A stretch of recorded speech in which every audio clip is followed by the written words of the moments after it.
Olá, pessoal. Vai começar a quinta edição do Novo Cast, o novo podcast do Novo Juiz de Fora. E hoje, nosso convidado é um misto de equilíbrio, leveza e força, que é o Eduardo Ribeiro. Ele é presidente nacional do Partido Novo e tem muita história para contar para a gente e informação para passar. Espera aí, a gente começa logo depois da vinheta.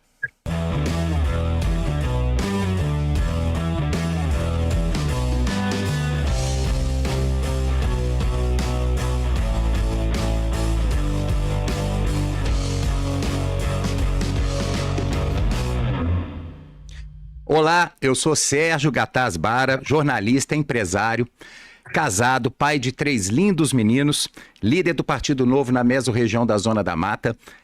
Esse trabalho eu faço voluntário, porque eu acredito que a política bem feita, feita com responsabilidade, é o caminho, sim, para transformar a vida das pessoas para melhor.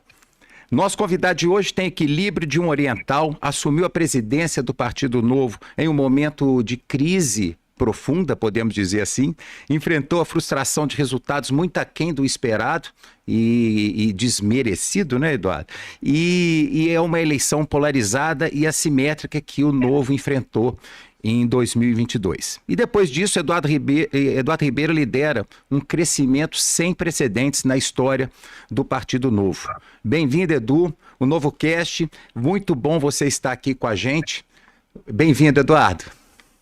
Obrigado, Sérgio. Obrigado a todos que estão nos acompanhando aí hoje. É um prazer enorme poder estar aqui com vocês, o Novo Cast, todo o pessoal de Juiz de Fora, da Zona da Mata, de Minas e de todo o Brasil que está nos acompanhando. Edu, nós vamos começar lá para cima, né? E lembrando, antes, que você é empresário formado em bioquímica pela UFSC, membro do Novo desde 2013, depois eu vou resgatar um pouquinho dessa sua história. Foi líder municipal em Florianópolis em 2016, presidente estadual do Diretório de Santa Catarina de 2017 e 2019, até que você assumiu a presidência nacional do partido. Mas isso a gente vai falar um pouquinho mais para frente. Agora, para a gente começar lá em cima, me fala do crescimento do Novo, Edu, no país e como a mensagem liberal está se espalhando e sendo compreendida de norte a sul, de leste a oeste e nordeste também, né? Qual foi o segredo desse trabalho? Qual que está sendo o caminho para que esse sucesso do Novo venha acontecendo? Olha, Sérgio, eu diria que se há um ano atrás nós sentássemos para discutir e tentar prever como o Novo estaria hoje, certamente nós não colocaríamos na mesa a possibilidade que está se concretizando de o Novo estar em mais de 300 municípios, até 400 municípios que estão mapeados para as eleições de 2024, e em pouco tempo recuperarmos praticamente todos os filiados que nós perdemos lá de meados de 2019, e provavelmente nos próximos 2 meses nós vamos romper a barreira dos 46, 47 mil filiados, que foi o nosso maior patamar, né? Isso lá no começo de 2019. E Sim, certamente vamos entrar nas eleições com o maior quadro de filiados da nossa história. Então, eu estou muito feliz, eu fiquei positivamente surpreso com a adesão do partido, né? Claramente era uma demanda reprimida em diversas regiões do país. E aí, respondendo um pouco da sua pergunta, né? O que foi feito para nós conseguirmos reajustar a rota? Basicamente, várias mudanças, evidentemente. A primeira delas era uma de filosofia. Nós tínhamos um diretório nacional no passado, do qual inclusive eu fazia parte, mas que tinha 2 visões diferentes, 2 grupos diferentes, divisões de partido, né? Não necessariamente ideológico, mas de partido. E nós entendíamos, eu particularmente entendia, que era necessário levar o Novo para o maior número de cidades e regiões e ter o maior número de candidatos, trazer as pessoas que queriam de fato levar o Novo para a sua cidade para dentro do partido, porque depender apenas das redes sociais, né, e um crescimento mais lento, certamente iria nos matar no curto prazo e no médio prazo, porque para ter consistência, um partido político precisa ter base, precisa ter representantes nos municípios, precisa ter lideranças, formar essas lideranças para o futuro, né? E não era muito essa estratégia do passado. E, inclusive, essa estratégia anterior, que divergia da qual eu pensava, e das pessoas que hoje fazem parte do Diretório Nacional também comigo, mas foi o que dificultou muito o crescimento do Novo tanto em 2020, 16 e 2020, né? Lembrando que em 2020, inclusive Minas Gerais talvez tenha sido o estado mais prejudicado, porque Sem havíamos dúvida. eleito o governador Zema, e havia a possibilidade de abrir em 30, 40, 50 municípios, né? Pessoas, lideranças boas, bons candidatos a prefeito, e o governador,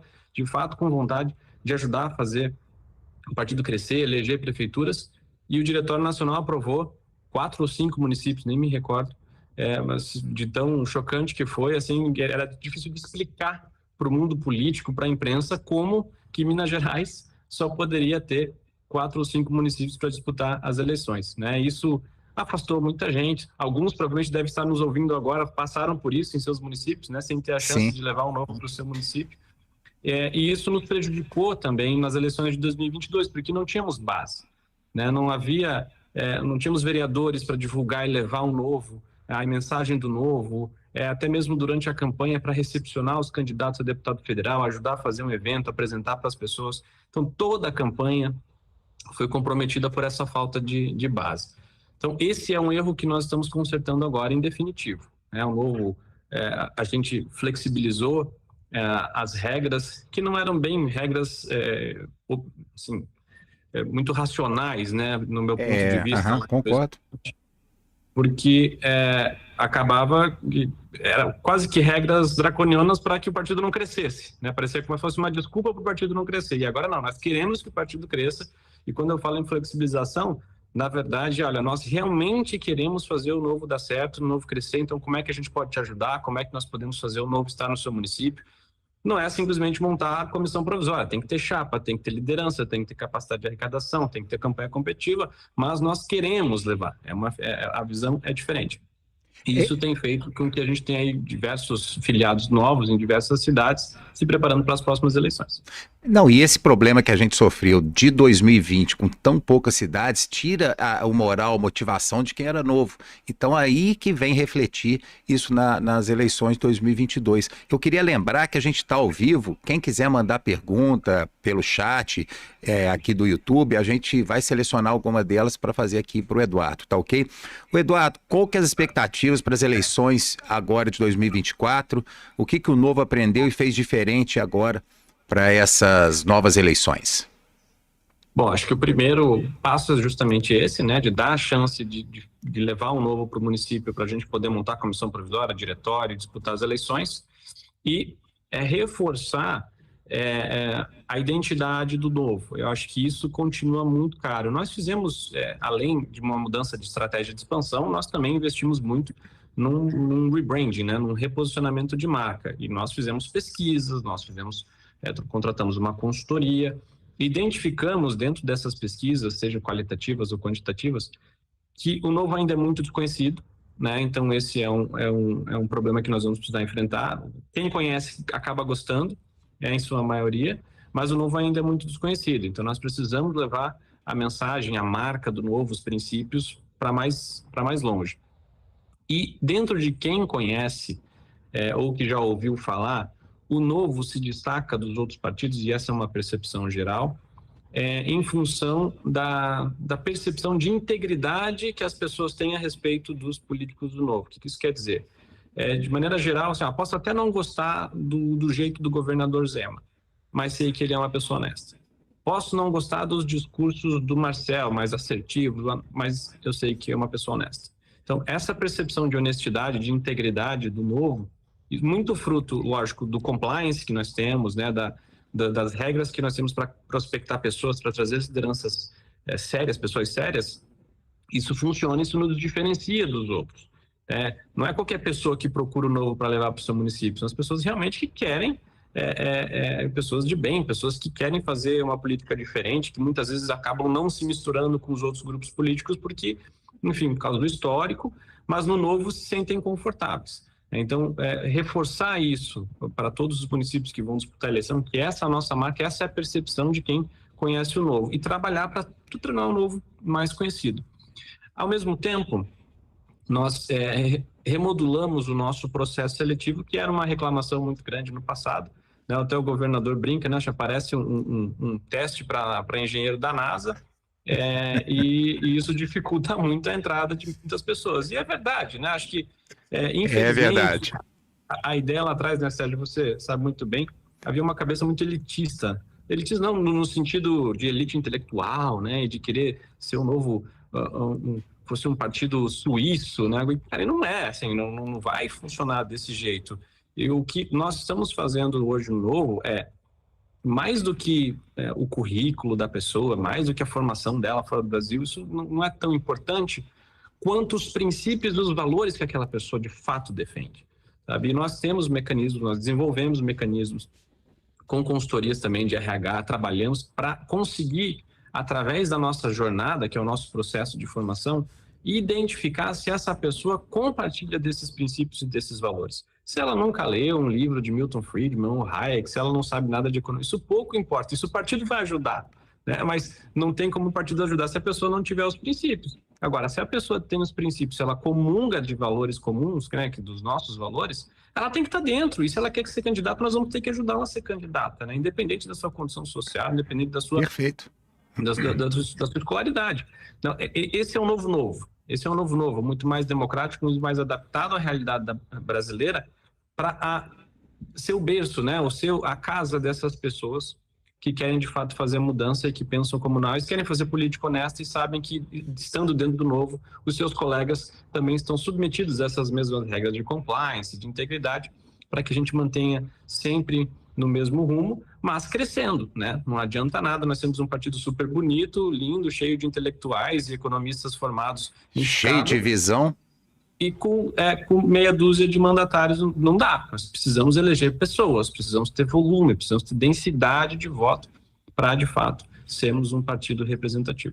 Não, e tem um detalhe, eu como líder de Meso, o Novo está crescendo, a gente está falando desses crescimentos sem precedentes, nós vamos bater o número de filiados com certeza que a gente tinha historicamente, mas sem abrir mão dos valores do Novo. Isso é a premissa nossa, né? É o que você está falando. Eu até pensei aqui, né, se fosse o governador, o Zema falando aqui, o Eduardo... gambá cheira gambá. Então as pessoas do bem ficam são atraídas por pessoas do bem, do que a política, na origem do Novo, né, quando o pessoal se juntou, é porque falou assim, gente, para a gente mudar o Brasil, fazer a transformação é só através da política. E a política, eu sempre insisto nisso, né, Eduardo, a política é linda quando bem feita. É uma das mais nobres profissões, atitudes de qualquer pessoa se dispor a escolher alguém para te representar. Ela está mal trabalhada, ela está mal usada e a gente vai virar esse jogo, dar um trabalho danado e vamos. Mas você está falando da questão de comunicação.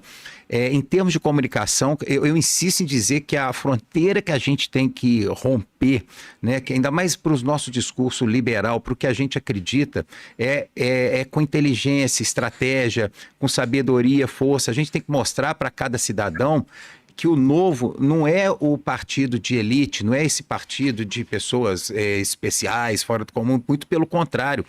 Ele é o partido que trabalha de verdade para o povo, para melhorar a vida de quem precisa. É essa fronteira que a gente tem que romper, de comunicação. A gente tem que comunicar bem. Você concorda comigo, Eduardo? Eu concordo plenamente. Nós estamos aí há alguns anos tentando acertar, né, de como é que nós de fato passamos essa mensagem, como é que a gente consegue ser compreendido dessa maneira. E o que eu entendo hoje é que a melhor forma de nós conseguirmos fazer essa comunicação é através do grupo como um todo. Não é o partido institucional do Twitter ou no Instagram que vai fazer isso acontecer. É o partido como um todo, né? O que nós definimos e entendemos ali dentro desse estudo que nós fizemos dentro do Novo, né, e várias discussões, é que para além dessa integridade, o Novo tem uma percepção de fora da coragem, né? Da coragem para fazer o que precisa ser feito. O governo, não só a coragem no sentido bélico, né, de grandes discursos, né, mas de fazer de fato, né? O governador tem o seu estilo, né, que é um estilo diplomático, mas ele tem a caneta e comprou brigas duras que precisavam ser compradas para que Minas Gerais pudesse estar hoje no caminho certo, né? Conseguir tirar da lama e conseguir colocar no caminho certo. Você tem o Marcel, que tem uma eloquência, um poder de oratória muito forte, que enfrenta, de fato, os donos do poder, né? Nós somos um partido que enfrenta as corporações, os sindicatos. Então, tudo isso precisa ser feito para que o Brasil mude esse nosso modelo estatal, desse capitalismo de Estado, dessas corporações e determinados setores que se apropriam do orçamento público, só com coragem. Se nós conseguirmos comunicar através disso, né, dentro da jornada do herói, dentro de uma boa comunicação, e principalmente via os candidatos que nós estamos trazendo para serem candidatos nas próximas eleições, eu acho que nós conseguimos abrir uma brecha ali de comunicação mais efetiva, tá? Principalmente no momento que nós estamos vivendo hoje, dessa polarização, de abuso de poder por parte do Supremo Tribunal Federal, de um consórcio do Executivo com o Judiciário que está colocando o Legislativo praticamente todo à mercê, né, da discussão e dos poderes, e isso é só o novo, de fato, enquanto instituição, está se colocando e está alertando. E a percepção da sociedade, especialmente no nosso campo político, ela é muito clara com relação a isso. E isso tem tido bastante aderência, né?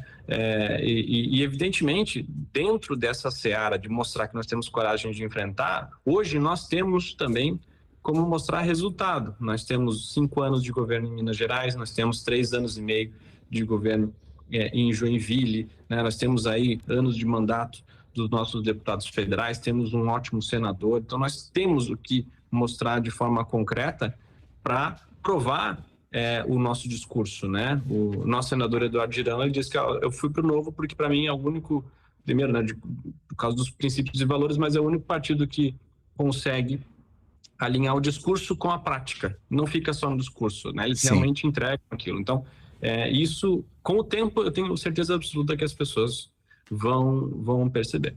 Essa questão da fronteira da comunicação, eu digo muito porque se a gente pegar o trabalho que os mandatários do Legislativo, os trabalhos que eles fizeram, a economia que eles fizeram, ela não conseguiu chegar no voto, né? Ela não conseguiu chegar nas pessoas. A gente tem que conseguir ser popular e não é a força, realmente é construir um posicionamento que a gente aproxime mais das pessoas.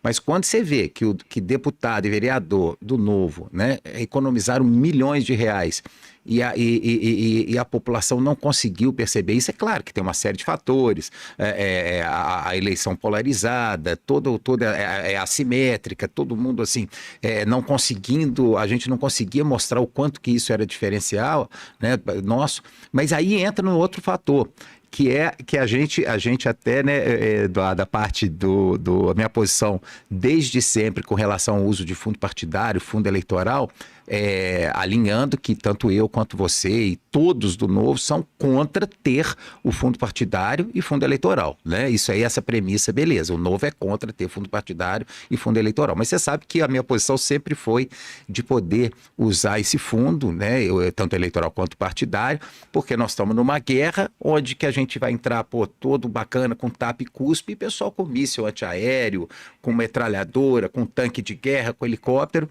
e a gente sabe o quanto que é errado ter fundo eleitoral e fundo partidário. E como é que está a posição do Novo?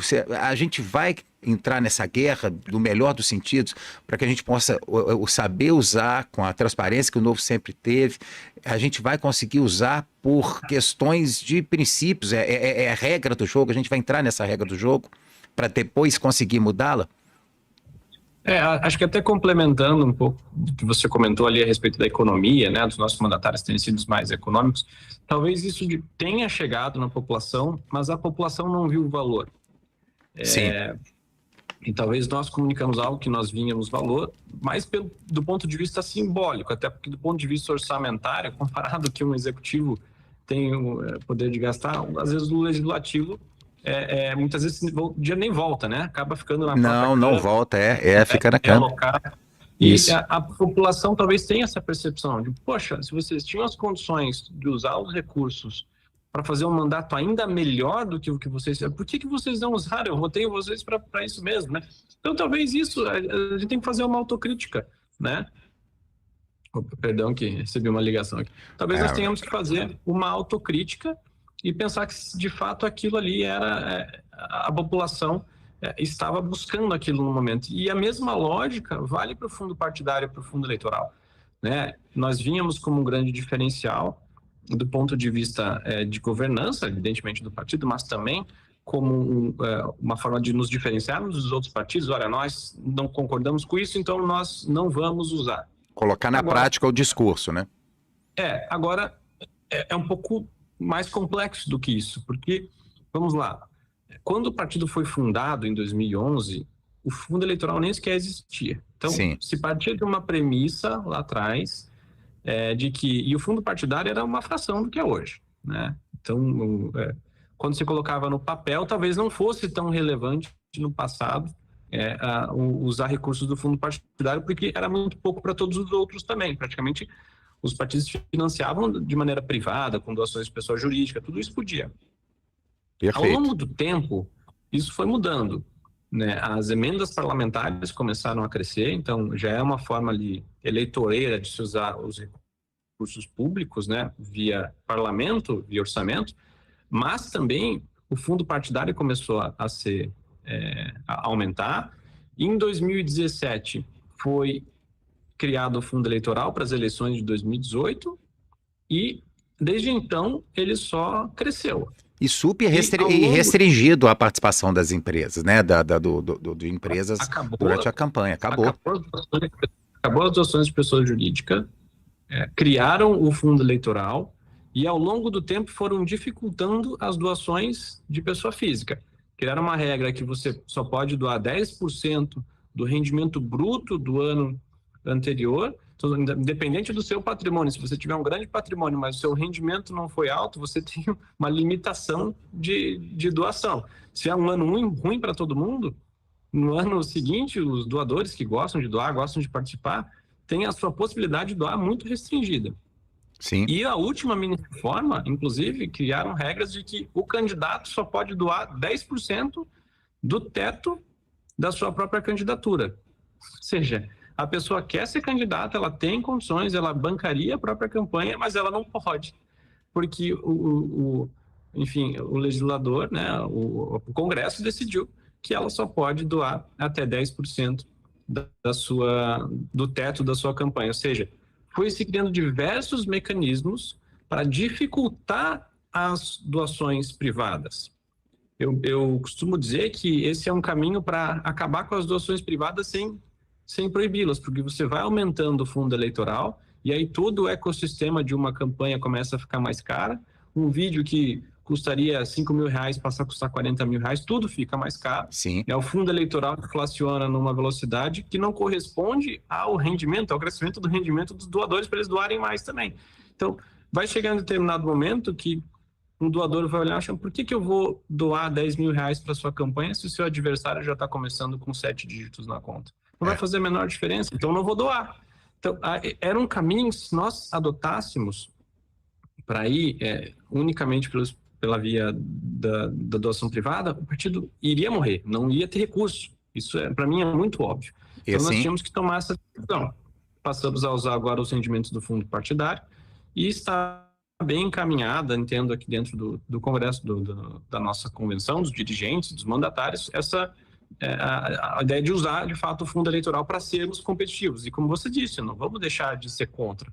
Nós continuamos sendo contra, só que para ser contra temos que eleger pessoas para serem contra lá no Congresso Nacional, né? Não adianta nada, porque nós não vamos mudar de fora para dentro, vai ter que ser de dentro para fora. Sim, que notícia boa, Eduardo. Você sabe que eu sempre apoiei esse princípio, esse posicionamento, e a gente sabe que vai fazer diferença, sim. E o mais incrível é que quanto mais eles restringem, eles esquecem que esse dinheiro de fundo eleitoral, ele é do pagador de imposto, né? As pessoas esquecem que esse dinheiro vem da iniciativa privada, de quem gera riqueza, enfim, ao invés das pessoas, dos empresários e das pessoas físicas destinarem para quem ela acredita ou não, vem de cima para baixo, mais uma vez, o Estado impondo condições e limitando a gente, né, as pessoas, os indivíduos, de tomarem as decisões. Nós vamos lutar contra o fundo, mas é bom saber que a gente vai usar dessa vez. Não é muito, né, Eduardo? Porque, né? Não é muito, porque nós perdemos muitos votos, né, perdemos muitos deputados, mas ainda não deixa de ser um valor considerável, mas lembrando que se devolvermos o fundo eleitoral, ele volta para o caixa do executivo dentro do orçamento discricionário. Ou seja, nós vamos devolver para o Lula.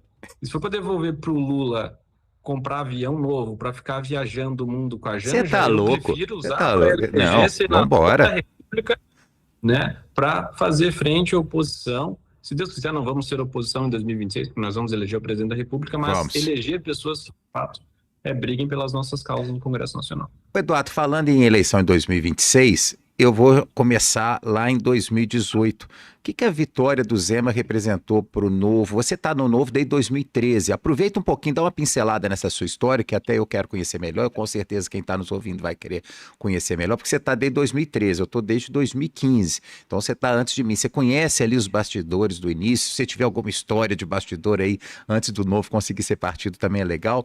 Como é que foi vista essa eleição do Zema para o Novo? A gente brinca aqui em Juiz de Fora que quando o Zema foi eleito, o Amoedo chegou e falou assim, não era para ser agora, sabe? Pôs a mão assim na cabeça e lamentou porque aquela visão de longo prazo. Me conta um pouquinho, faz um en passant aí dessa história aí, desde você 2013 ao Zema 2018, aí a gente vai chegar depois em 2026. Mas vamos começar ali pelo seu início no Novo, Eduardo. Como é que foi? Eu sou da segunda geração ali do partido, né? Eu não estou dentro do grupo de doadores lá de 2010, 2011. Eu conheci depois. E conheci pela internet, assim, eu sempre fui do movimento liberal, nós tínhamos grupos de estudo em Florianópolis e acabei conhecendo pela internet, gostei, comecei a ajudar, entrei em contato, perguntei como é que podia fazer para ajudar. Na época ainda estávamos coletando as assinaturas, né? Estava no processo de coleta de assinaturas, tinha dado problema lá, porque havia sido contratada uma empresa, a empresa não entregou, deu problema na justiça e tudo. E aí depois se decidiu botar os voluntários, e aí eu entrei como voluntário, enfim, ia para a rua lá, buscar assinaturas de pessoas que eu não conhecia, e era no momento também, chegou um determinado momento ali em junho, eu acho, que começou com as manifestações contra a Dilma, né? Foi. Ali das foi isso mesmo. Dos 50 centavos, lá, os 20 centavos, não lembro mais. E aquilo começou a acordar a população ali para o mundo político. Assim, parecia que estava todo mundo num estado meio que vegetativo, vendo aquilo ali acontecer. E, de repente, teve surgiu essa faísca e a população voltou, né? Voltou, talvez pela primeira vez, começou a participar efetivamente da política, ou pelo menos mais próxima, e acho que ali as redes sociais ajudaram, né? Sim. Nós estávamos ali num momento que o Facebook começou a se popularizar mais, as pessoas estavam saindo do Orkut para ir para o Facebook, né? A facilidade com que você trocava mensagens também, isso pouca gente fala, né? Mas você tinha que pagar para mandar uma mensagem de texto para outra pessoa, então o contato era muito lento. Verdade. De repente veio o WhatsApp, que você podia falar o dia inteiro com a pessoa pelo celular, né? Então a capacidade de você se comunicar foi muito mais rápida, e aquilo agilizou bastante também a divulgação do Novo, né, que sempre foi muito forte nas redes sociais. Chegamos a ser o maior partido do mundo ocidental no Facebook, em termos de seguidores. E aí, em 2015, teve o registro do partido. Eu lembro que eu estava na Holanda, eu comemorei lá da Holanda, que eu queria estar junto, mas não podia. E só consegui me filiar, inclusive depois, porque eu não estava conseguindo fazer lá, eu só consegui me filiar alguns dias depois, quando eu voltei para o Brasil. E nós começamos a nos mexer para ter candidatura em Florianópolis, né? Porque era setembro de 2015 e, nossa, imagina o nosso sonho, tinha um grupo muito legal lá, muito bacana, com grandes lideranças, conseguiríamos montar uma chapa bem competitiva em Florianópolis. Eu até lembro que as reuniões eram lá no salão de festas do meu prédio, onde eu morava, e todo mundo super empolgado, e aí, de repente, veio a notícia de que o Novo não iria lançar candidaturas em Florianópolis, seriam apenas 5 capitais. Cara, isso é muito surreal.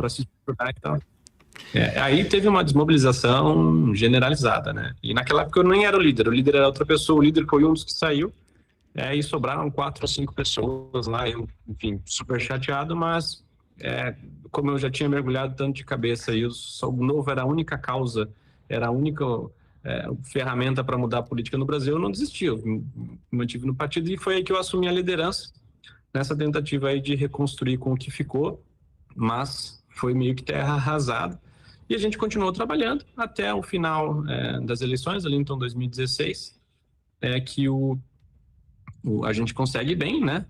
Só Curitiba, acho que não elegeu por muito pouco um vereador, mas os outros municípios nós elegemos, inclusive o Matheus Simões como vereador em Belo Horizonte. E aí nos reunimos em São Paulo para, enfim, fazer todo um debriefing das eleições. E aí eu volto para Florianópolis depois, para Santa Catarina, com a missão já como líder estadual, né, para presidente estadual, para fundar o diretório estadual para a gente preparar as eleições de 2018. Então eu já entro em 2017 como presidente estadual para estruturar o partido para as eleições de 2018, e aí foi em todo aquele processo, recuperar as pessoas que saíram, né, trazer Blumenau, Joinville, enfim, todas as cidades importantes. Conseguimos montar uma chapa de 16 candidatos apenas, mas candidatos muito bons, super distritalizados, o pessoal jogando em time, e conseguimos eleger o Gilson Marques, que hoje foi reeleito, né, agora reeleito Sim. deputado federal, e nos representa lá em Brasília. Isso colocou Santa Catarina no mapa, até por ter representante é muito bom, né? Você ter um mandatário é um muito diferencial. bom. É diferencial. Diferencial porque ajuda, divulga o partido, traz mais lideranças, acaba sendo uma referência política também, né? E isso ajudou bastante e também acabou me credenciando para ir para o Diretório Nacional, né? A convite do grupo que iria fazer uma transição, né? Alguns iriam sair, outros iriam continuar, e me convidaram, eu e o Guilherme Entes, que era o presidente estadual do Rio Grande do Sul, e aí fomos para o Diretório Nacional em 2019, e aí no comecinho de 2020 o João Amoedo renuncia e o Diretório Nacional me elege para ser o presidente ali quando começa a pandemia e todas as crises aí que todo mundo já sabe que a gente passou internamente, mas que graças a Deus já passou, né? E agora a gente segue pensando no futuro. E ali em 2018, só voltando ali à eleição do Romeu, como é que vocês viram essa eleição? Você sabe que foi aquilo que eu comemorei como se fosse o título do Botafogo, né? Eu lembro. 1995, aí não vão lembrar do Botafogo, não. Eu sou botafoguense, mas vamos mudar de assunto. É uma das cenas que não sai da minha memória. Nós nos reunimos todos aqui na época do diretório para assistir a apuração juntos, né? E, enfim, com as famílias e tudo mais. E quando sai a primeira imagem da apuração com o Zema com 40, acho que não sei se era da boca de urna ou da apuração. Acho que era apuração, né? Com 40%, todo mundo pulou do sofá como se fosse um gol, assim, gritando gol. Porque exatamente. Nós vimos que ele estava crescendo. Muito emocionante. E seria daquela maneira, né? E é um misto de êxtase com um pouco de medo também. Com susto, Vamos fazer. Ganha a eleição, não tem como perder essa eleição, né? Meio óbvio, porque algo muito parecido aconteceu em Santa Catarina. O candidato, na época, que era o outsider, né, também conseguiu ir para o segundo turno e depois foi 70-30, né? Então, nós ficamos um pouco receosos no começo, mas logo que assumiu, o Zema montou uma equipe espetacular, enfrentou já logo em seguida Brumadinho, né, tragédias, tudo, e conseguiu se virar muito bem. Enfim, nem precisa falar do resto do governo que hoje está aí. É um exemplo para o Brasil, muito orgulho. Incluiu o Adriano Silva também, o Falcão, que era puro sangue novo, né, que teve que sair do partido naquela leva. Era um que sempre foi nosso. Sempre foi nosso.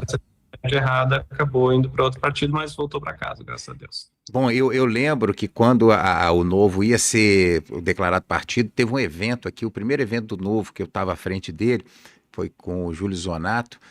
Naquela quinta-feira estava para sair a assinatura do STF, mas ele adiou a outra semana, porque ia coincidir com o Novo.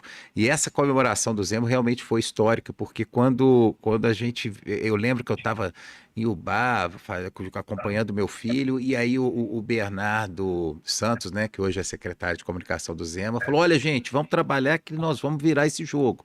Eu saí do bar, fui pegar Santinho no carro, fui distribuindo Santinho e a gente conseguiu virar esse jogo.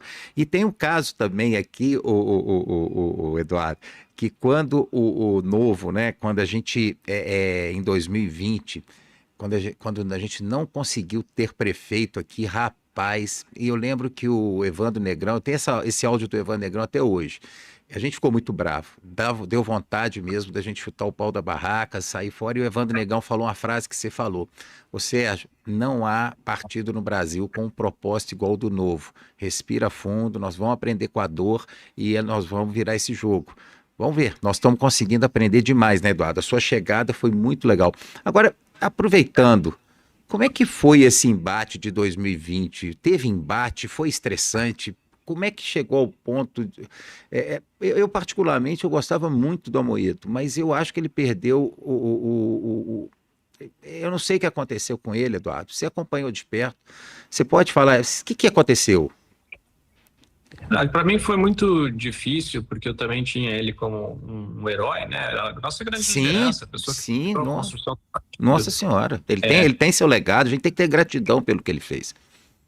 Mas, ao mesmo tempo, foi uma grande decepção das escolhas, né? E da forma como ele se posicionou ao longo, desde antes até mesmo de eu ir para o Diretório Nacional, antes de eu me tornar presidente, mas eu talvez ali, dentro do período da pandemia, isso tenha se agravado, mas eu acho que o grande problema foi uma falta de capacidade de relação do diretório com os mandatários, né? Talvez uma falta de experiência ou visões diferentes naquele momento, ou né, uma falta de iniciativa para tentar se criar um ambiente melhor da relação dos dirigentes com os mandatários, porque o Novo faz essa diferenciação, né? É uma proposta de governança que eu concordo, que eu acho muito bacana, ela tem muito mérito, gostaria que permanecesse, inclusive, mas ela precisa ser mais harmoniosa, né? Não dá para se criar um ambiente de desconfiança o tempo todo e entender que existem prerrogativas e que são absolutamente inerentes aos políticos eleitos do Novo, que o diretório não tem que se meter, nem tem condições, não tem nem informações para tomar determinadas decisões. E o inverso também é verdadeiro, né? O que talvez tenha faltado naquele momento teria sido colocar de fato no papel e talvez em muitos momentos o próprio diretório ter avançado em algumas prerrogativas que seriam dos mandatários. Isso causou, especialmente aqui eu falo mandatários da bancada federal à época, isso causou um desgaste muito grande na relação. Com o Romeu também, né, o Eduardo? Com o Romeu também, não, né? Exato, sem nem sequer falar com relação ao Romeu, né? Em outra escala, mas digo, Sim. o que era mais constante, né? Os embates mais constantes, os problemas mais constantes eram em relação à bancada federal. Eu tentei o que eu pude para colocar todo mundo no mesmo barco, porque, enfim, eu acho que é natural que nós tenhamos que passar por alguns momentos divididos. O partido não é nós não somos um exército de clones. As pessoas pensam diferente aqui. Eu posso pensar diferente em uma matéria, tivemos pontos de divergência recentes, inclusive, membros do diretório com a Câmara, os membros da Câmara em relação à reforma tributária. Nós vamos passar por alguns momentos divididos, serão raros, porque nós comungamos dos mesmos princípios e valores, mas isso vai acontecer. O que vai nos diferenciar enquanto instituição e o que vai nos garantir como uma instituição grande de longo prazo é saber passar como adultos por esses momentos em que nós estamos divergindo. Perfeito. Porque sabendo que logo depois do Rio nós vamos estar juntos, porque só tem nós, não tem ninguém. Né? Ou é o Novo, ou nós estamos condenados. Então, talvez tenha faltado essa maturidade no passado, ou talvez tenha se criado uma expectativa de que seria possível controlar o partido, os mandatos, os liderazgos. Não é assim que funciona. Não é uma empresa, você não gerencia numa caneta. Tem que fazer política partidária também. As pessoas têm voto, as decisões são por governança, são 5 membros do diretório estadual, são 8 membros do diretório nacional, são 40 e tantos membros de convenção nacional. Você precisa conversar com as pessoas e convencê-las do seu ponto de vista para aprovar as medidas. Esse é um modelo de governança para proteger o partido de não ter um cacique. Né? E isso quem escreveu foram eles, foram os fundadores, é o estatuto que diz isso. Exatamente. Então, talvez tenha faltado um pouco até de humildade para entender isso e fazer a política conforme ela foi escrita pelo nosso estatuto. Enfim, eu tentei deixar todo mundo no mesmo barco, claramente eu falhei, né? Mas naquele momento era necessário, e principalmente quando o João desiste da candidatura e depois declara voto ao Lula, aí não existe mais como defender, não há a menor possibilidade de defesa. Foi apenas que eu posicionei publicamente, inclusive, porque ali acho que se cruzou uma linha que não teria mais volta, né? E aí a minha lealdade vai ser sempre com o partido. Exato. E você sabe, eu já te contei uma vez, né? Aquela vez que quando em 2020, né, a gente não pôde ter candidato a prefeito, teve o embate todo, e aí eu vi um filme do Winston Churchill, Darkest Hour, que é a tradução, Destino de uma Nação, um filme lindo do Winston Churchill. Eu vi aquele filme, era na véspera da convenção do Diretório Municipal, e o Diretório Municipal tem autonomia, né, para lançar prefeito ou não. Eu tentei convencer o pessoal do Diretório Municipal a todo custo para lançar, para bater de frente com o Diretório Nacional. Você ficou até meio bravo comigo quando eu te contei isso, mas é que a gente precisava mostrar para o Diretório Nacional que a gente não concordava com aquilo. O Diretório Municipal, muito fiel e tal. Eu não sei se você sabe, eu só via ser filiado do Novo efetivamente porque eu sou jornalista.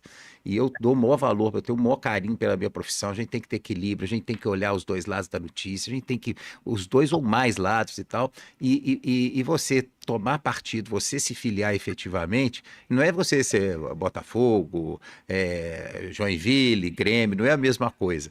Eu resisti até novembro de 2022, foi logo depois das eleições, porque eu me sentia mais à vontade e mais útil para o Novo, não sendo filiado. Por isso que eu não tinha participado de diretório e tal. Mas aí depois que eu me filiei, eu eu sou líder de minha região, mas dentro desse processo a gente sempre opinou. E, aliás, os grandes legados que o Novo traz para a gente é um ciclo de amizade que vai muito além do partido. Então, hoje eu tenho amigos dentro do Novo, amigos de ideais que faz o Novo aqui em Juiz de Fora, o núcleo duro do Novo, outras pessoas que a gente não teria essa relação e esse conhecimento em tão pouco tempo. Mas aí o que eu quero dizer, Eduardo, é o seguinte, naquela vez que a gente tentou enfrentar, mas da outra vez, quando o Partido Novo quis apoiar o impeachment do Bolsonaro, a gente aqui no Juiz de Fora se posicionou. Aí a gente já mostrou que, opa, aí não tá legal. E aí eu te falo outra coisa, Eduardo. Eu sei que é o entrevistado, falei para Dana agora, mas esses embates são muito normais. Aqui, a gente tem uma linha aqui dentro do diretório que acha que tem que seguir de um jeito para lançar candidato. Tem outra que segue outra linha. E nós estamos convivendo com isso, como você falou, como adultos. Esse é o caminho, não tem outra opção. E, Eduardo, só para aqui aproveitar o seguinte, como nem tudo são flores, como é que você, no íntimo, recebeu os resultados de 2022?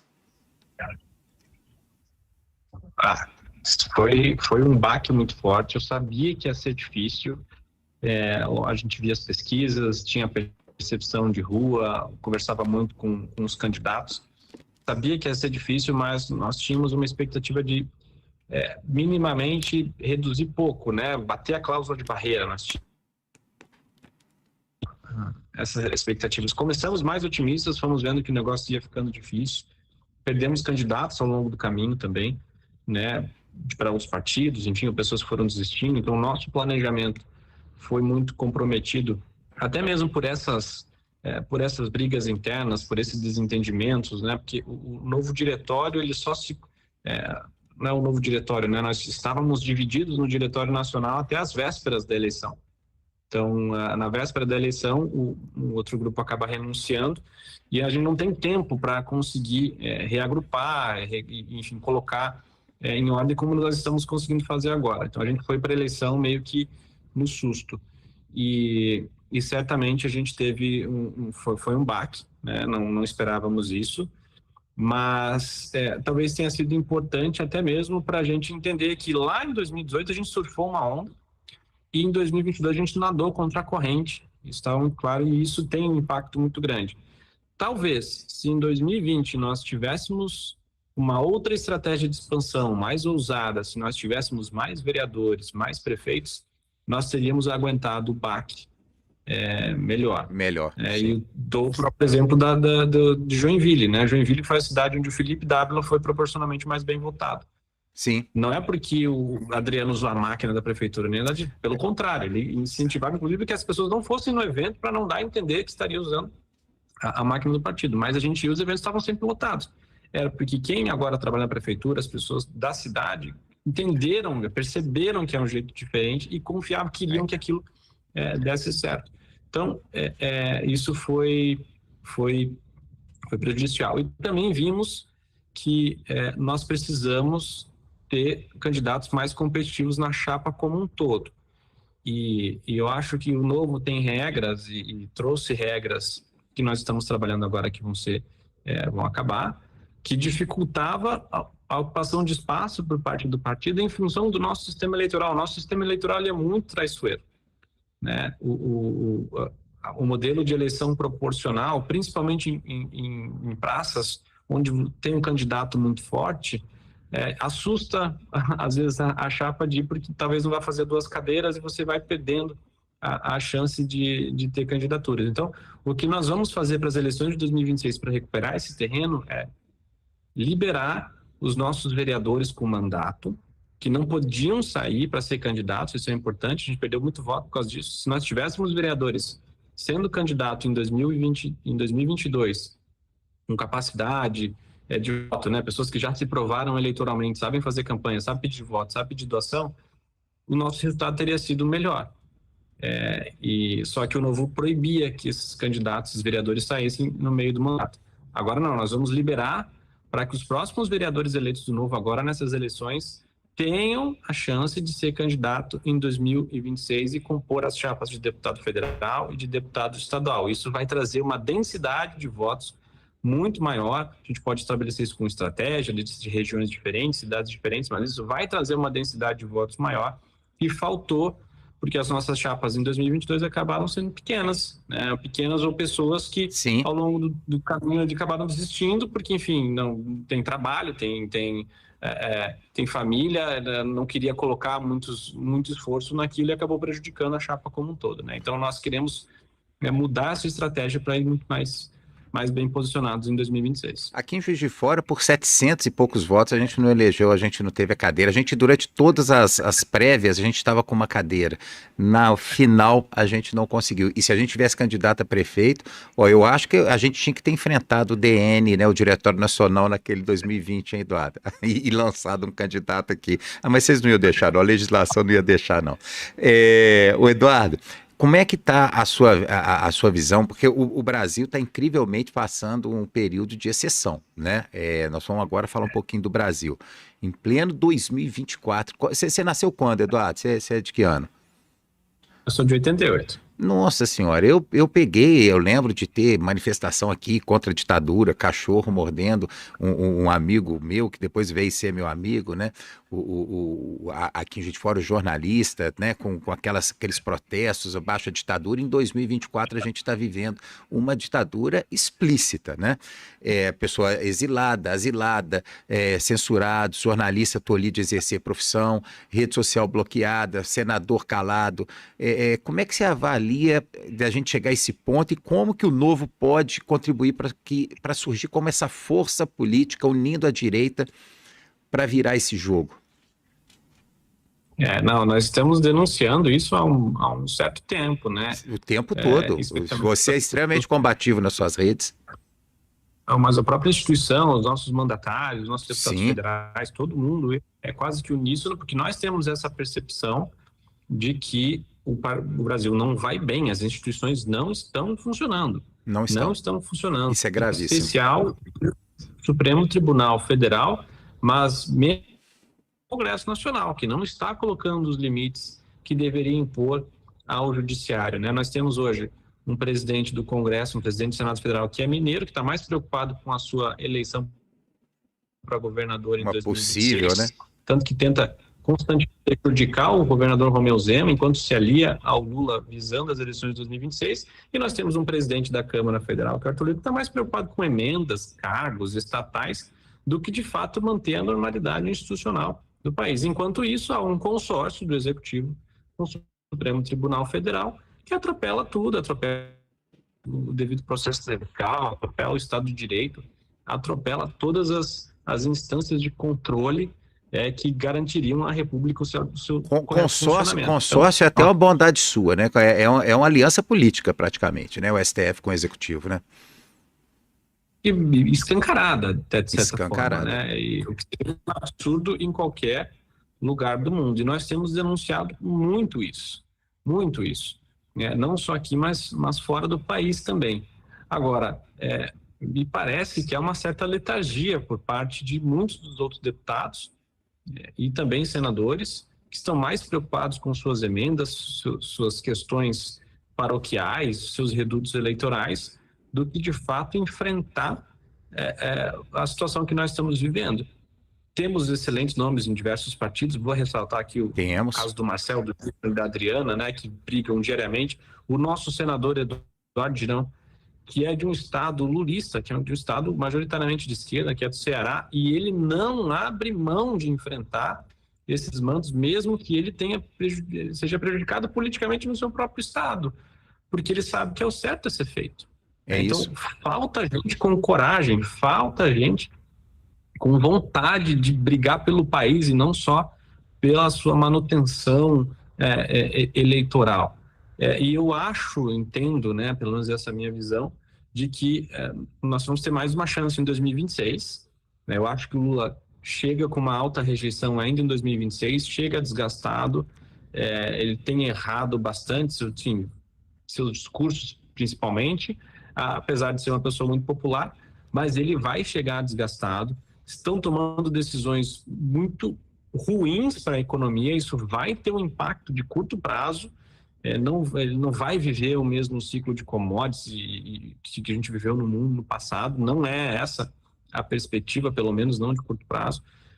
Se ele chegar desgastado, nós temos a obrigação de nos unir numa frente ampla com um candidato viável para vencê-lo nas eleições, e mais importante até que isso, ter chapas bem estruturadas para deputado federal e para Senado. Lembrando que nós vamos renovar 2/3 do Senado Federal, para que a gente consiga mudar essa realidade de ter um Senado mais altivo, mais corajoso, para inclusive enfrentar os abusos que estão acontecendo hoje no Supremo Tribunal Federal.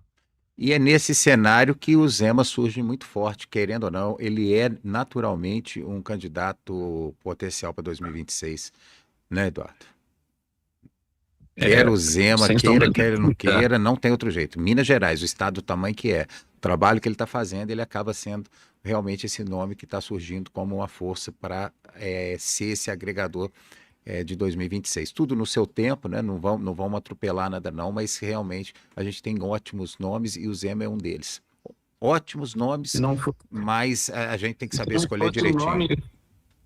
Se não fosse um nome viável, não estaria sendo atacado todos os dias pelo governo federal. Não, esse método de ataque, ele não perdoa ninguém. Nossa, isso aqui que eu tenho sofrido em rede social, eu imagino você também. Mas a gente não pode arrefecer nessa batalha não, né, Eduardo? Não tem condição da gente andar para trás. E sabe uma coisa que eu estava pensando ontem? A responsabilidade do Brasil está assim hoje. É claro que o STF está tomando frente nessa coligação que ele fez com o PT, com o governo federal. Mas a responsabilidade, no fundo, é do Congresso, é dos deputados, é do Senado e da Câmara Federal. Os deputados e senadores que estão nessa coisa comezinha de prensar na próxima eleição, com as emendas, sendo vendidos. Se o governo está comprando, Eduardo, é porque tem alguém sendo pronto para se vender. Né? Com todo respeito, né, a essa situação, ou a falta de respeito que essa situação traz, a culpa do STF está nadando de braçada, eu não tenho dúvida alguma que é do Senado, que é de quem está liderando o Senado. E isso a população precisa enxergar, e por conta disso a gente tem que ter uma estrutura de comunicação mais forte. Ainda bem que a gente tem uma comunicação descentralizada, porque senão essa informação não chegava. Você concorda comigo que essa responsabilidade do STF ser esse trem desgovernado e sem freio nenhum, que deveria ser puxado pelo Rodrigo Pacheco do Senado, liderando essa loucura que o STF está fazendo, a responsabilidade não está no Senado? A responsabilidade tem, inclusive, local, dia e horário, né? Na minha percepção, nós perdemos uma oportunidade de ouro, que foi a CPI da Lava Toga, e, infelizmente, com alguns senadores que hoje estão na oposição, na época era um governo, retirando suas assinaturas para a CPI da Lava Toga, que iria entrar em vigor. Mais ou menos na mesma época, nós temos o episódio da censura da Cruzoé. O Dias Toffoli censura a Cruzoé, porque a Cruzoé dá uma reportagem mostrando como a Lava Jato chegou no Supremo Tribunal Federal, né, nas delações premiadas, em que ela chega a ministros do Supremo Tribunal Federal, e logo em seguida a abertura do inquérito do fim do mundo, das milícias digitais, que está em vigor até hoje, um decreto aberto de ofício. Do fim do mundo e sem fim. Abriu as portas do caos que nós estamos vivendo hoje institucional. Então, para mim, tem data.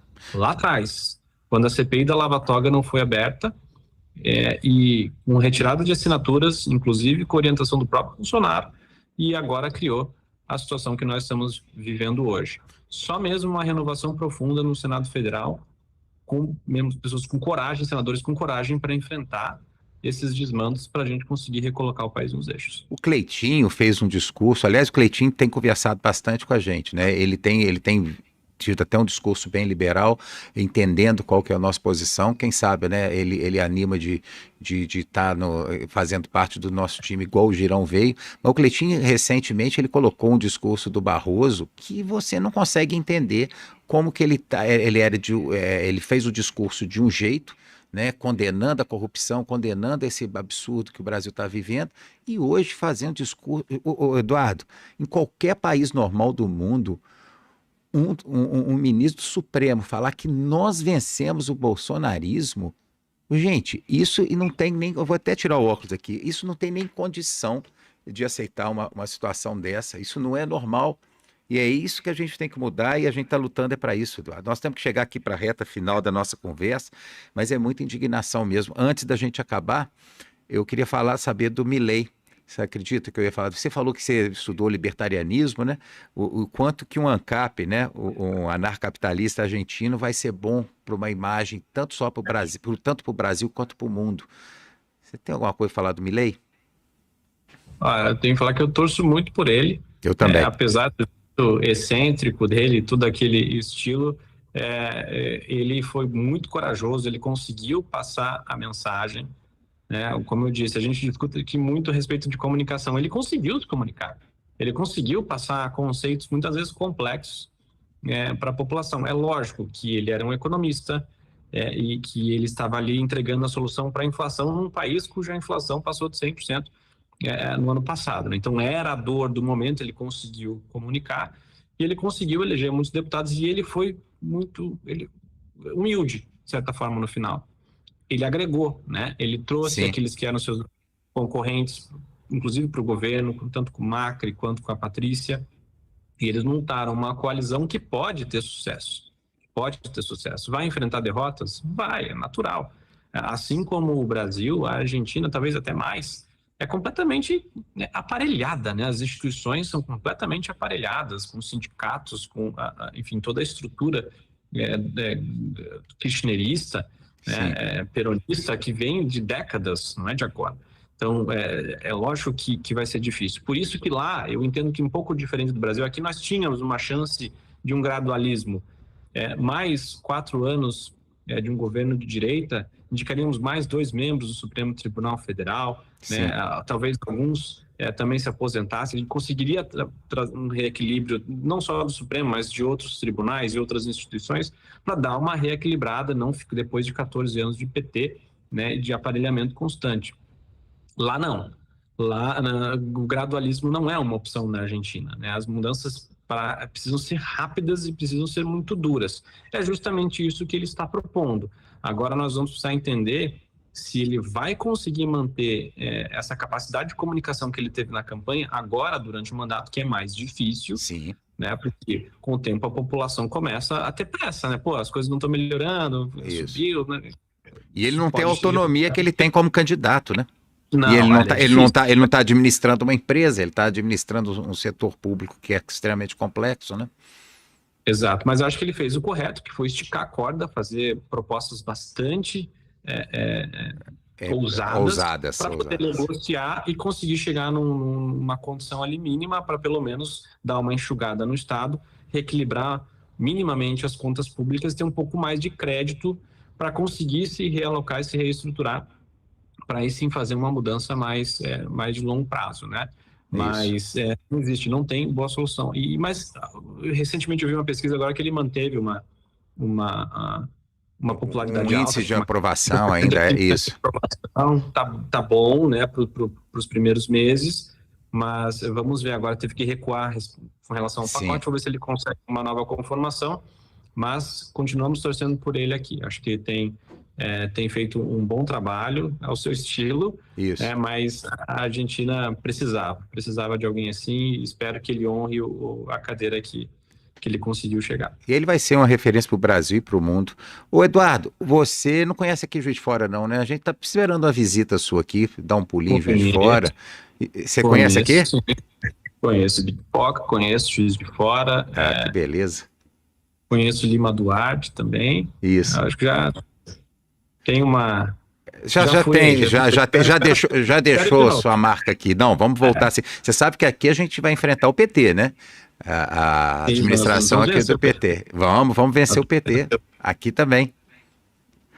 Ô Eduardo, para a gente encerrar aqui, a conversa tá boa, tinha um monte de pergunta aqui, tinha até uma polêmica aqui que você sabe que eu tenho me censurado quando eu vou gravar vídeo, né, Eduardo? É uma loucura isso. É uma loucura a gente não poder falar o que a gente quer, a gente se expressar.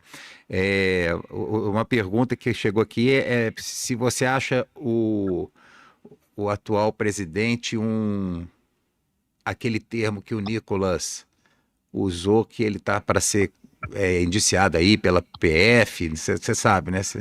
A pergunta que chegou aqui, pergunta se esse rapaz é um L, né? Se o L é um L. É sim, condenado em 3 instâncias, inclusive no Supremo Tribunal Federal, com uma vasta quantidade de provas e delações. Isso é inegável. Inegável. Ele foi descondenado por um erro jurídico. Vamos acreditar que é um erro jurídico, para não falar outra palavra. Sim. Mas ele é sim o que o Nicolas falou, e eu acho um absurdo o que está acontecendo. A PF pediu a abertura de um inquérito por injúria. Isso só acontece em ditaduras. Lembrando aqui que nós tivemos um grande estadista no Brasil, talvez o maior estadista da história do nosso país, que foi Dom Pedro II, sim, que jamais censurou qualquer opositor, jamais censurou qualquer jornal. Inclusive os ingleses, quando vieram para o Brasil, ficaram abismados com a quantidade de chacota que se fazia dele nos jornais. Inclusive, durante muito tempo nós aprendemos errado a respeito da vida de Dom Pedro II, porque vimos nos jornais. Mas ele jamais censurou qualquer jornal, jamais censurou qualquer opositor de qualquer palavra, de qualquer acusação, porque ele sempre defendeu a liberdade acima de todas as coisas, porque sabia que era isso que traria a prosperidade e uma vida decente, livre e segura para todos os cidadãos. É que a gente está vendo aqui o contrário. É um presidente da República usando o Ministério da Justiça para acionar a Polícia Federal, para acionar o Supremo Tribunal Federal, porque foi xingado num discurso. Xingado não, né? Não, xingado não. Que foi colocado a verdade, né? Me solidarizei com o Nicolas. Espero que, se não me engano, caiu na relatoria do Fux, que é um ministro de muito bom senso. Sim. Eu espero que isso que não caminhe, que não vá para frente, porque, para mim, é mais um absurdo, mais um abuso de autoridade que nós estamos vivenciando. E a gente tem que alertar que o novo, ele é exatamente o antagonismo do que está acontecendo com o Brasil hoje. O novo é exatamente tudo que precisa ser feito e o que o governo está fazendo ao contrário. É impressionante que se você vê, se o PT votou numa coisa, você pode ter certeza que não está certo. E o novo está extremamente com coerência, ele segue com seus valores, sendo referência para o nosso país e referência para o eleitor. E nós vamos chegar nesse eleitor e o eleitor vai perceber nosso valor, nós vamos conseguir agregar a direita, a centro-direita, a centro-esquerda, porque mais do que algum discurso, alguma outra coisa, a gente mais do que nunca tem trabalho e tem resultado. O Eduardo, o que você tem para dizer aí, uma mensagem para quem ainda está pensando em ser candidato e para quem já está com coragem de ser? Deixa uma mensagem aí antes da gente encerrar. Olha, a mensagem que eu queria dizer é que não percam a fé. Se você está pensando em ser candidato, é porque você já decidiu ser candidato, ou seja, mais cedo ou mais tarde você vai ser. Então seja agora. Aproveite agora, nós estamos com a nossa jornada aberta, o partido tem toda uma estrutura para preparar você para a sua candidatura. É a melhor forma de você mudar a vida das pessoas, não existe forma melhor, né? Vocês não conseguem fazer o bem em escala maior que não seja através da política, né? É lá que está o maior orçamento, é lá que você define as regras, é lá que você muda toda a estrutura para a gente ter uma vida melhor é através da política. Você pode ter uma ONG, você pode ter sua profissão, mas é limitado. A melhor forma, a forma mais eficiente é através da política. Se você tem essa vocação e só não tinha conforto ainda, não sabia por qual partido ir, mas comunga dos nossos valores, da liberdade, do capitalismo, do livre mercado, da liberdade de expressão, do Estado de Direito, então a sua casa é o novo. Venha para cá, seja candidato, vamos mudar esse país. O próximo ciclo eleitoral, que é 2024 e 2026, são mais importantes. Eu temo pelo nosso país se a gente não conseguir tirar o PT do poder. Então, começa agora, elegendo vereadores, elegendo prefeitos e construindo a base para chapas fortes em torno de, se tudo der certo, e para isso que nós estamos trabalhando, em torno de uma candidatura de frente ampla da centro-direita, da direita, do centro, muitas vezes, que é contra o Lula, para a gente vencer essa próxima eleição. E nós vamos fazer isso aqui em Juiz de Fora, nós vamos tirar o PT aqui do poder, pode ter certeza. Eduardo, muito obrigado, tá? Seja o ensaio para 2026, tiramos o PT em Juiz de Fora para tirar o PT do Brasil em 2026. Boa, vai ser assim. Eduardo, muito obrigado. Você quer completar alguma coisa que a gente deixou en passant, que você queira falar? Que a gente não comentou? Queria agradecer muito a oportunidade, agradecer a confiança, agradecer o apoio nos momentos difíceis. Acho que, como todo mundo aqui, eu também já pensei em desistir. É muito cansativo, é muito estressante. Quem está dentro, né, da máquina partidária, seja trabalho é pesado, ou dirigente, sabe como é difícil. Sei que tem muitos aí que estão nos assistindo e é preciso muito apoio das pessoas que acreditam em você para não desistir, né? Então, eu queria aproveitar para agradecer todo mundo que apoiou, você, o Fred, né, e todas as pessoas de Minas Gerais que estavam junto comigo e com o nosso grupo, né, no momento mais difícil do partido, e permitiu que nós conseguíssemos hoje, agora, ter a chance de construir aquela instituição que nos foi vendida lá atrás, né? Isso. Que nos foi prometida lá atrás, a instituição que a gente sempre sonhou. Estamos no caminho certo, vai ser o melhor partido do país.